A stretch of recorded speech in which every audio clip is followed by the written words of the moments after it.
আসসালামু আলাইকুম। প্রিয় দর্শক, অন্য মঞ্চের আলাপচারিতায় আপনাদের সকলকে আমন্ত্রণ জানাচ্ছি। 17ই নভেম্বর 2025 সালে বাংলাদেশের আন্তর্জাতিক অপরাধ ট্রাইব্যুনাল সাবেক প্রধানমন্ত্রী শেখ হাসিনাকে মানবতা বিরোধী অপরাধের দায়ে মৃত্যুদণ্ডের রায় ঘোষণা করেছে। কিন্তু এই মৃত্যুদণ্ড অর্থাৎ ফাঁসির সাজা দেয়া হলো শেখ হাসিনাকে, অথচ আসলে শেখ হাসিনা ফাঁসির দড়িতে ঝুলবেন না, ঝুললেন মোহাম্মদ ইউনূস। কেন বলছে এই কথাটা, এখানে আলোচনা করব। এই যে রায়টি দেয়া হয়েছে গতকাল, এটা কেবল একটি বিচারিক সিদ্ধান্ত নয়, বরং এটি বাংলাদেশের অন্তর্বর্তীকালীন সরকার এবং বিশেষত নোবেল লরিয়েট মোহাম্মদ ইউনূসের আন্তর্জাতিক সুনাম ও বিশ্বাসযোগ্যতার জন্য একটি তার উপরে একটা মারাত্মক আঘাত। বলা বাহুল্য, এই রায় বাংলাদেশের অভ্যন্তরে রাজনৈতিক ফাটল আরো চওড়া করবে এবং ইতিমধ্যে অর্থনীতি, আইন শৃঙ্খলা গোল্লায় যাওয়া, মবের দখলে যাওয়া বাংলাদেশকে যদি আরো ভয়ঙ্কর গৃহযুদ্ধের দিকে ঠেলে দেয় এই রায়, কেউ অবাক হবে না। যদিও শেখ হাসিনা বর্তমানে ভারতে নির্বাসনে রয়েছেন এবং রায় কার্যকর করা সম্ভব নয়, তবুও এই বিচার প্রক্রিয়া আন্তর্জাতিক আইন ও ন্যায় বিচারের মৌলিক নীতিগুলোকে ভয়াবহভাবে লঙ্ঘন করেছে। কিভাবে সেটা একটু দেখি। কেন এই রায়কে প্রহসনের বিচার বলা হচ্ছে, আসুন সেই প্রশ্নে যাই।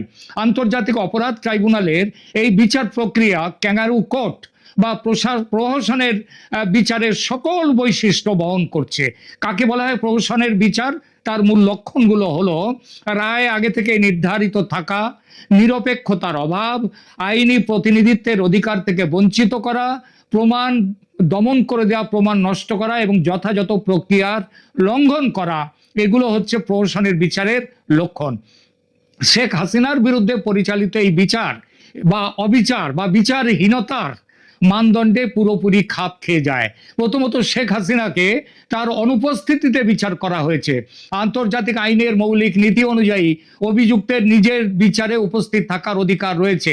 আন্তর্জাতিক দেওয়ানি ও রাজনৈতিক অধিকার চুক্তি ICCPR তার 14/3 14(3) ঘ ধারা স্পষ্টভাবে বলে যে প্রত্যেকে নিজের বিচারে উপস্থিত থাকার এবং ব্যক্তিগতভাবে নিজের পছন্দের আইনি সহায়তার মাধ্যমে আত্মপক্ষ সমর্থনের অধিকার রয়েছে। যদিও ব্যতিক্রম পরিস্থিতিতে অনুপস্থিতিতে বিচার যায়, তাহলেও সেটা তখনই করা যায় যখন অভিযুক্ত ইচ্ছাকৃতভাবে বিচার এড়াচ্ছেন এবং তার অধিকারগুলো অর্থাৎ ন্যায়িক বিচার, সম্পূর্ণ সঠিক বিচার পাওয়ার অধিকারগুলো সম্পূর্ণভাবে সংরক্ষিত থাকা সত্ত্বেও তিনি যখন গড় হাজির থাকেন অভিযুক্ত, তখন তার অনুপস্থিতিতে বিচার করা যায়। বলা বাহুল্য, এখানে বিচার প্রক্রিয়ায় শেখ হাসিনার ন্যায়িক অধিকার আদৌ রক্ষিত হয়নি এবং এটা একটা সুষ্ঠু ন্যায় বিচারের যে পক্ষে সেই রকম ব্যবস্থা সেখানে ছিল না। তো তার জন্যই আজকে এই অবস্থা, তিনি সেখানে যেতে পারেননি এবং এটা আগাগোড়া এই বিচার হচ্ছে প্রতিশোধ স্পৃহা থেকে তৈরি করা একটা বিচার প্রক্রিয়া। দ্বিতীয়ত, ট্রাইব্যুনালের বিচারকদের নিরপেক্ষতা নিয়ে গুরুতর প্রশ্ন রয়েছে। জাস্টিস মোহাম্মদ গোলাম মর্তুজা মজুমদারের নেতৃত্বে থাকা 3 সদস্যের প্যানেলের বিচারকরা সবাই রাজনৈতিকভাবে আওয়ামী লীগ বিরোধী, বিএনপি, জামাত এদের সাথে যুক্ত এবং তাদের সাথে প্রকাশ্যভাবে সম্পৃক্ত। প্রধান প্রসিকিউটর তাজুল ইসলাম, তিনিও জামাতের লোক। এটা বিচারিক প্রক্রিয়ার নিরপেক্ষতার স্পষ্ট লঙ্ঘন। তৃতীয়ত, শেখ হাসিনাকে তার পছন্দের আইনজীবী নিয়োগের সুযোগ দেওয়া হয়নি। তিনি যাদেরকে নিয়োগ দিতে চেয়েছিলেন ঢাকার, তাদের সেই নিয়োগটা তাদের এগুলো গ্রহণ করা হয়নি। ট্রাইব্যুনাল রাষ্ট্রীয়ভাবে শেখ হাসিনার জন্য একজন আইনজীবী নিযুক্ত করেছে। ব্রিটিশ সাংবাদিক ডেভিড বার্গম্যান এইটার উদ্দেশ্য, এই উদ্বেগ প্রকাশ করেছেন যে একই আইনজীবী শেখ হাসিনা এবং তার সহ অভিযুক্ত আসাদুজ্জামান খান কামাল এই দুজনকে প্রতিনিধিত্ব করছেন, যেটা করতে পারেন না। এটা স্বার্থের সংঘাতের একটা স্পষ্ট উদাহরণ। এটা কখনোই গ্রহণযোগ্য নয়। আন্তর্জাতিক অপরাধ ট্রাইব্যুনালের বিতর্কিত ইতিহাস দিকে একবার দেখা যাক। বাংলাদেশের আন্তর্জাতিক অপরাধ ট্রাইব্যুনাল দীর্ঘদিন ধরে আন্তর্জাতিক সমালোচনার মুখে রয়েছে। 2012 সালে হিউম্যান রাইটস ওয়াচ ট্রাইব্যুনালকে গভীরভাবে সমস্যাযুক্ত, ন্যায্য বিচারের মানদণ্ডের প্রশ্নে ভরা বলে অভিহিত করেছিল। সংস্থাটির এশিয়া বিভাগের পরিচালক ব্র্যাড অ্যাডামস তিনি বলেছিলেন, যদি বাংলাদেশ সরকার চায় যে এই বিচারগুলো গুরুত্বের সাথে নেওয়া হোক, তাহলে অবশ্যই নিশ্চিত করতে হবে যে অভিযুক্তদের অধিকারগুলো সম্পূর্ণভাবে সম্মানিত হচ্ছে। এটা তার আমলের কথা। অ্যামনেস্টি ইন্টারন্যাশনাল ও ট্রাইব্যুনালের তীব্র সমালোচনা করেছিল এবং বলেছিল যে ট্রাইব্যুনাল সম্পূর্ণভাবে আন্তর্জাতিক মানদণ্ড অনুসরণ করছে না। জাতিসংঘের মানবাধিকার বিশেষজ্ঞরা উদ্বেগ প্রকাশ করেছেন যে হাসিনার বিচার ন্যায্য বিচার ও যথাযথ প্রক্রিয়ার মানদণ্ড মেনে হচ্ছে না। ইউরোপীয় ইউনিয়ন 2024 সালের নভেম্বরে আইসিটির আইন কাঠামো নিয়ে উদ্বেগ প্রকাশ করেছিলেন গত বছর, এবং আন্তর্জাতিক মানবাধিকার মানদণ্ডের সাথে সামঞ্জস্যপূর্ণ করতে দ্রুত সংশোধনের আহ্বান জানিয়েছিল। ইউরোপিয়ান ইউনিয়ন জোর দিয়েছে যে আইনি প্রক্রিয়ার সকল পর্যায়ে যথাযথ প্রক্রিয়া নিশ্চিত করার গুরুত্ব রয়েছে। সবচেয়ে বড় কথা, 71-এর যুদ্ধ অপরাধের বিচারে গঠিত ট্রাইব্যুনালের ক্ষমতা বাড়িয়ে যেভাবে জুলাই আন্দোলনকে যুক্ত করেছে এই অনির্বাচিত সরকার, যখন সংসদ নেই দেশে, এই অন্তর্বর্তী সরকারের এই ক্ষমতা নেই, এই প্রক্রিয়াটি পুরো আইন বিরুদ্ধ।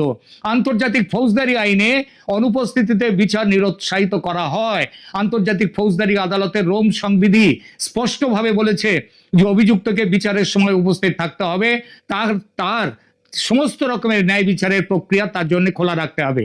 যুগোস্লাভিয়া এবং রুয়ান্ডার জন্য আন্তর্জাতিক ফৌজদারি ট্রাইব্যুনালগুলো এবং সিয়েরা লিওনের বিশেষ আদালত সব জায়গাতে অনুপস্থিতিতে বিচার নিষিদ্ধ করেছে, যেটা বাংলাদেশে হলো। হিউম্যান রাইটস ওয়াচ স্পষ্টভাবে বলেছে যে অভিযুক্তের অনুপস্থিতি বিচার প্রক্রিয়াকে দুর্বল করে এবং অভিযুক্তের অধিকারকে ক্ষতিগ্রস্ত করে। আন্তর্জাতিক আইনের প্রবণতা হলো আসামিকে শারীরিকভাবে উপস্থিত থাকা এবং নিজের বিচারে অংশগ্রহণের জন্য যাবতীয় ন্যায় বিচারের অধিকার তাকে দিতে হবে। শেখ হাসিনার ক্ষেত্রে বলা হচ্ছে যে তিনি একটি সঠিক ট্রাইব্যুনালে তার অভিযোগকারীদের মুখোমুখি হতে ভয় পান না। শেখ হাসিনা নিজে বলেছেন, তিনি বলেছেন যেখানে প্রমাণ ন্যায্যভাবে পরীক্ষা করা যায়। তিনি অন্তর্বর্তী সরকারকে চ্যালেঞ্জ করেছেন হেগের আন্তর্জাতিক ফৌজদারি আদালতে এই অভিযোগগুলো নিয়ে যেতে।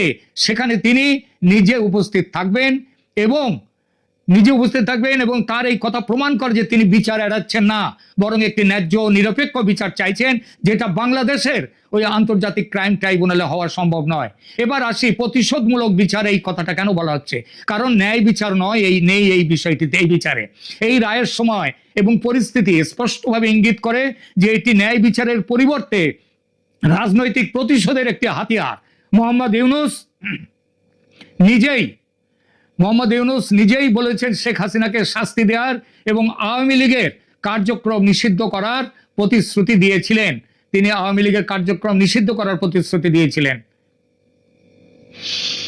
ফেব্রুয়ারি 2026-এর নির্বাচনে আওয়ামী লীগকে অংশগ্রহণের সুযোগ দেওয়া হবে না বলে ইউনূস ঘোষণা করেছেন। জাতিসংঘ মানবাধিকার কার্যালয়ের একটি প্রতিবেদনে বলা হয়েছে যে 2024 সালে জুলাই আগস্টের সহিংসতায় 1400 জন নিহত হতে পারে। এই মৃত্যুগুলো নিঃসন্দেহে দুঃখজনক এবং জবাবদিহিতা প্রয়োজন, কিন্তু জবাবদিহিতা অর্জনের জন্য আন্তর্জাতিক আইনের মৌলিক নীতিগুলোকে লঙ্ঘন করা কখনোই গ্রহণযোগ্য নয়, এটা জাতিসংঘ বলেছে। জাতিসংঘের একটি আবেদনে বলা হয়েছে যে আইসিটির সামনে বিচারগুলো রাজনৈতিক প্রতিশোধে ভরা পরিবেশে পরিচালিত হচ্ছে। আবার খেয়াল করুন, এটা জাতিসংঘ বলেছে, যে জাতিসংঘের কাছে একটি তাদের বক্তব্যে বলেছে যে এটা রাজনৈতিক প্রতিশোধে ভরা পরিবেশে পরিচালিত হচ্ছে একটি অনির্বাচিত অন্তর্বর্তীকালীন সরকারের অধীনে, যার নিজেরই কোনো গণতান্ত্রিক ম্যান্ডেট নেই। এটা শেখ হাসিনার ন্যায্য বিচারের অধিকার লঙ্ঘনের বিষয়ে গুরুতর উদ্বেগ উত্থাপন করে। ইউনূসের আন্তর্জাতিক ভাবমূর্তির ধ্বংস, এই যে তার মানে শেখ হাসিনার তো কোনো ক্ষতি করতে পারলেন না, তাকে ফাঁসিতেও তুলতে পারবেন না, কিন্তু ইউনূসের কি হলো সেটা বলি। মোহাম্মদ ইউনূস 2006 সালে ক্ষুদ্র ঋণে অগ্রণী কাজের জন্য নোবেল শান্তি পুরস্কার পেয়েছিলেন। তিনি দরিদ্রের ব্যাংকার হিসেবে আন্তর্জাতিকভাবে পরিচিত, কিন্তু অন্তর্বর্তীকালীন সরকারের প্রধান হিসেবে তার যা ভূমিকা তার সুনামকে শেষ করে দিয়েছে। ইউনূস সরকারের অধীনে বাংলাদেশ মানবাধিকার লঙ্ঘনের একের পর এক অভিযোগের মুখোমুখি হয়েছে। জেনেভায় জাতিসংঘে মানবাধিকার কাউন্সিলের 60তম অধিবেশনে মানবাধিকার কর্মী এবং দক্ষিণ এশিয়া ও ইউরোপের বিশেষজ্ঞ তারা প্রধান উপদেষ্টা মোহাম্মদ ইউনূসের অন্তর্বর্তীকালীন শাসনে ব্যাপক মানবাধিকার লঙ্ঘনের বিষয়ে গুরুতর উদ্বেগ প্রকাশ করেছে। ইউরোপীয় পার্লামেন্টের সাবেক সদস্য এবং সাউথ এশিয়া ডেমোক্রেটিক ফোরামের নির্বাহী পরিচালক পাওলো কাসাকা এই পরিস্থিতিকে মানবিক সংকট বলে বর্ণনা করেছেন, যেটা এখন বাংলাদেশে হচ্ছে। তিনি অভিযোগ করেছেন যে অন্তর্বর্তীকালীন সরকার গণতান্ত্রিক শক্তিগুলোকে নির্মূল করার প্রচেষ্টায় 50,000-এরও বেশি মিথ্যা মামলা তৈরি করেছে। তিনি বলেছেন বাংলাদেশে এটা সবচেয়ে খারাপ দুঃসময়, খারাপ দুঃস্বপ্ন। এমন পরিস্থিতিতে সমস্ত নির্বাচন এই সরকার একটা মারাত্মক প্রতারণা করছে, এই বিচার সেই প্রতারণার একটি অংশ।